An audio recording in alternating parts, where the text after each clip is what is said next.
Dave Palumbo here with an RX Muscle News update. The IFBB Europa Pro out in Alicante, Spain has let out.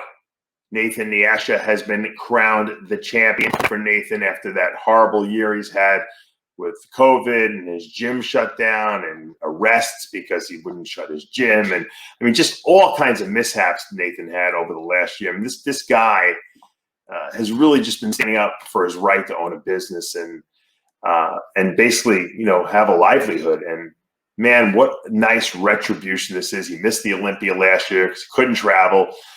And now he is going back to the 2001 Olympia, beating a very good ROELLY WINKLAAR. And this was a huge win for Nathan. And I think that we have to, you know, really take our hats off to what he went through and how great he looked at this show.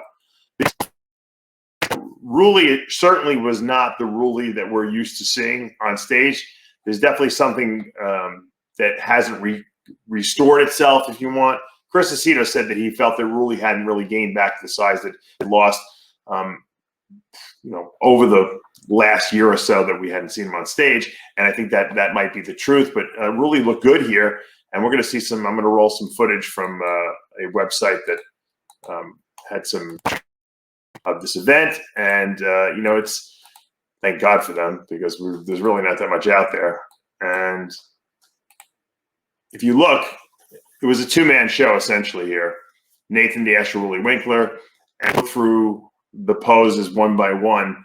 From the front and sides, they're pretty equal. You know, I mean, it's not like a blowout by any means on Nathan's part, but when they turn around, you just see the crispness of Nathan DeAsha here. His glutes, hamstrings are in. ROELLY really doesn't have that conditioning back in those areas. Even ROELLY's lower back is really not, you know, outstanding. He's got a lot of thickness in his upper back, of course, but Nathan's got a lot of wow, a lot of pop, and you can tell that he suffered. He absolutely gained back a lot of muscle that he had lost. We had seen Nathan, you know, lose a couple shows and not really look the greatest, you know, about a year and a half ago when he was competing before this whole COVID thing went down.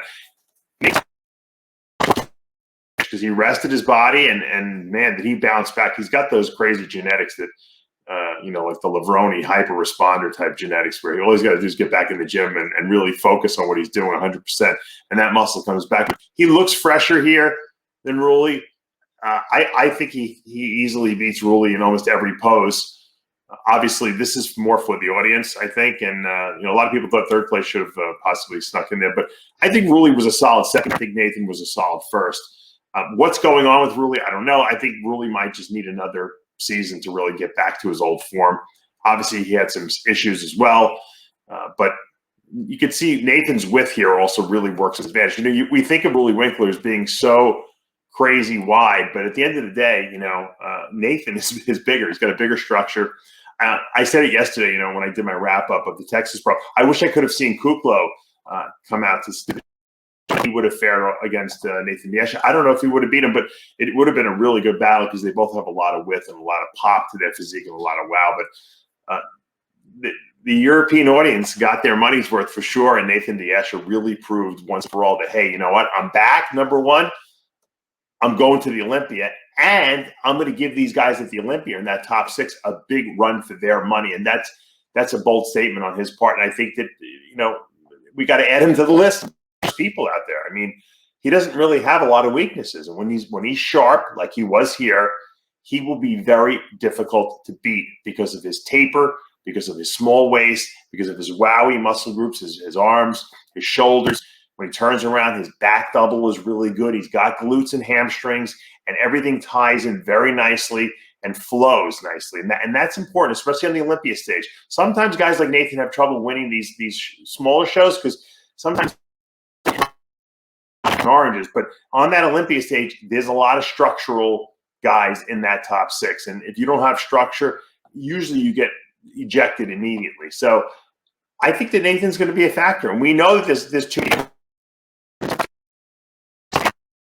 Will Nathan display someone? I don't know. What does ROELLY WINKLAAR have to do? He's got to go back to the drawing board and do what got him there to begin with.